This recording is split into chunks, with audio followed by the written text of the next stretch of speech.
திருச்சிற்றம்பலம். நம பார்வதி பதையே. Hara Hara Mahadeva.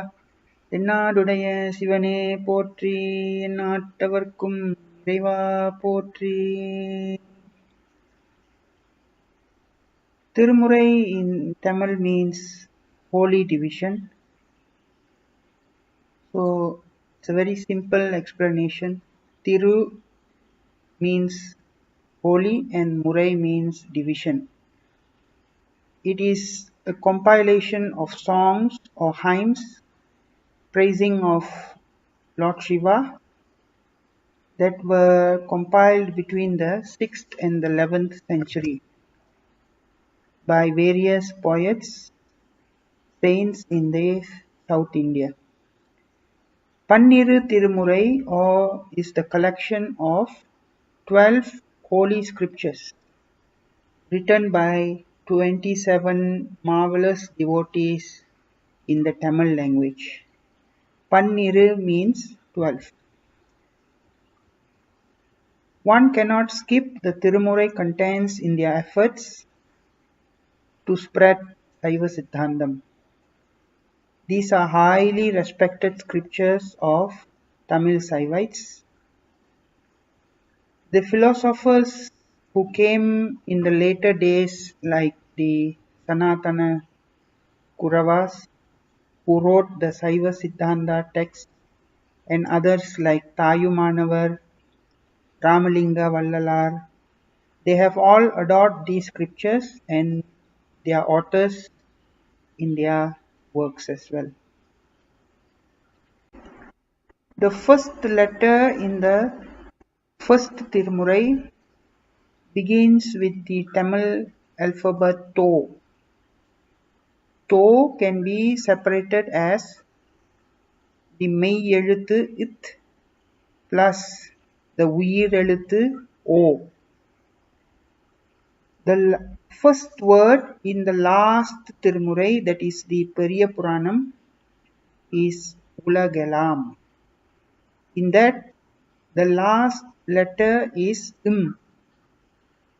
By joining the first letter of the first Thirumurai and the last letter in the last Thirumurai, one can see that it is the holy Om. So, it is also to note that Thirumurai is the description of Pranava itself. These Thirumurais are catered for all simple devotees to great yogis, for married couples, the grahasthas, as well as for the sannyasis. They have all the elements the people of various states would look for. While the Tiruvasagam, that just is nothing but pure devotion and surrender, the Tirumandiram, on the other hand, is a marvelous text on sophisticated concepts of Yoga Sastra.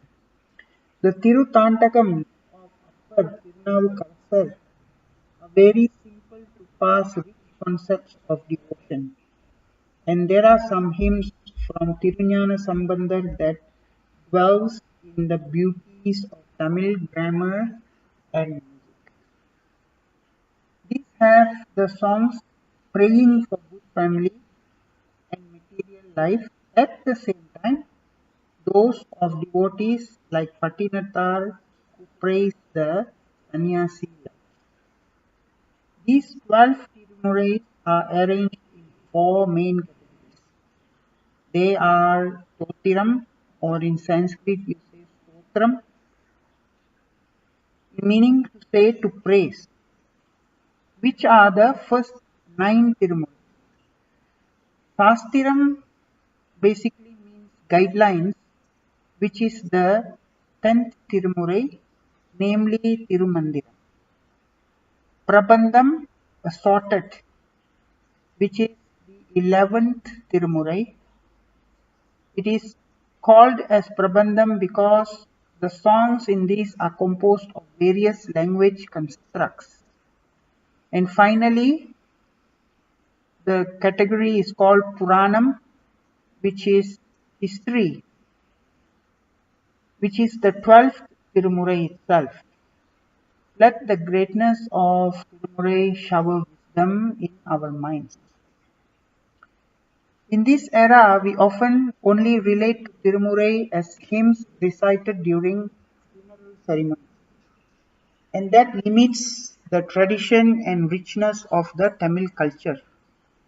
We have failed to realize that recitation of Thirumurai is such greatness that it bestows us with all worldly and spiritual benefits, not just for the journey after death.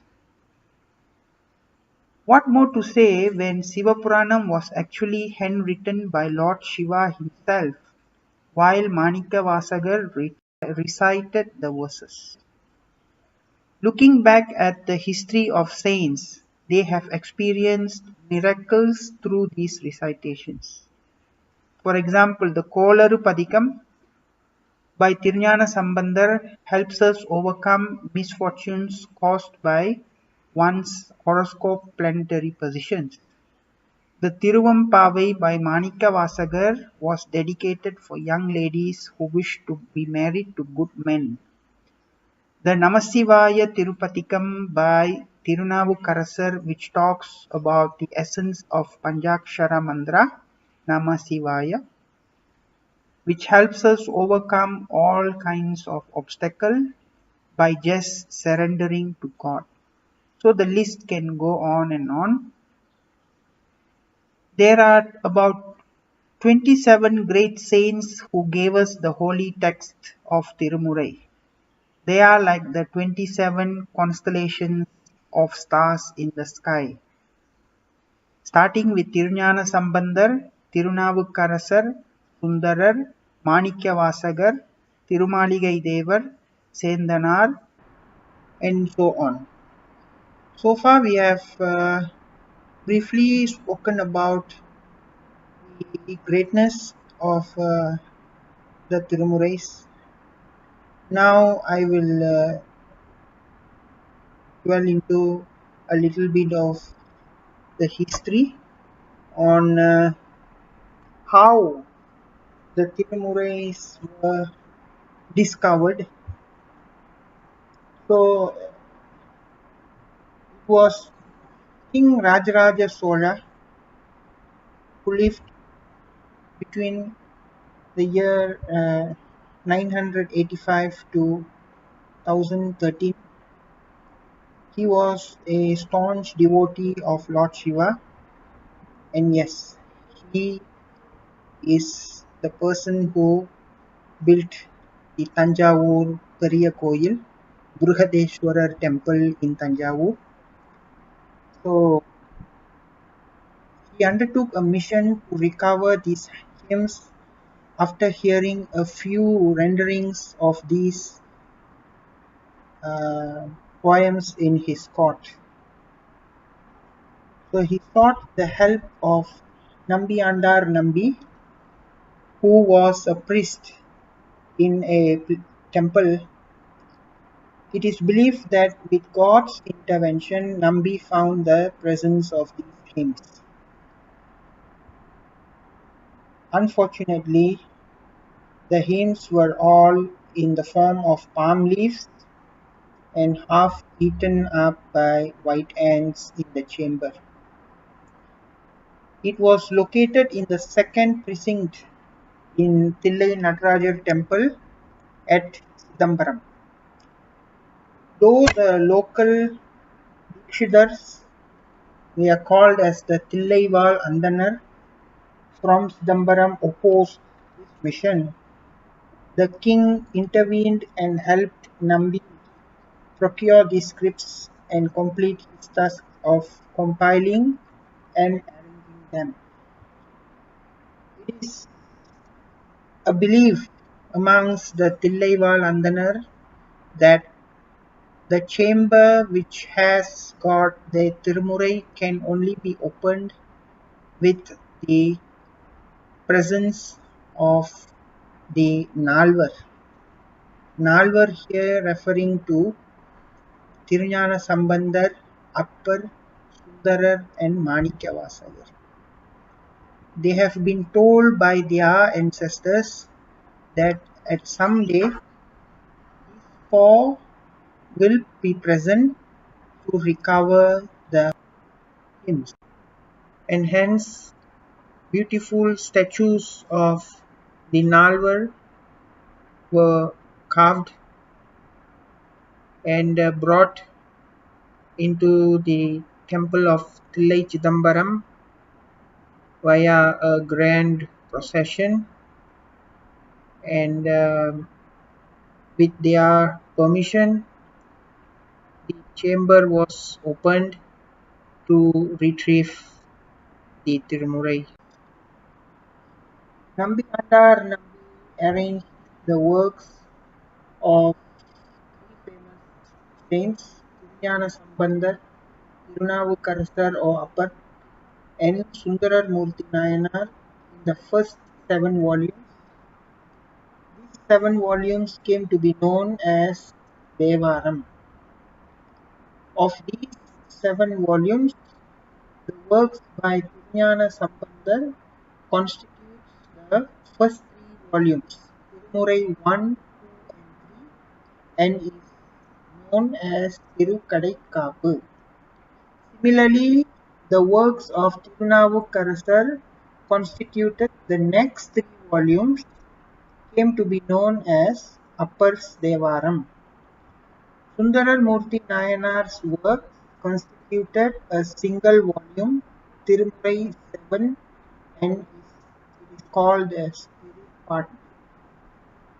During the course of time, a strong need was felt to include the literary work of other scholars to the compilation that Nambiyandar Nambi had done. Adding on to the previous 7 volumes, Tiruvasagam and Tiruchittrambala Kovayar by Manikya Vasagar was included as the 8th volume. Tiruvisaipa and Tirupallandu was included as the 9th Tirumurai. This consists of work by various different saints such as Maligai Devar, Sendanar, Pundurutti Kadanambi, and so on.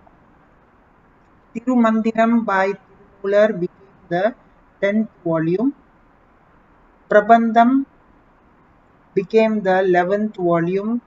It includes works by Tiruvavala Karikal Ammayar, Cheraman Perumal, Nakirar, Kapilar, and so on.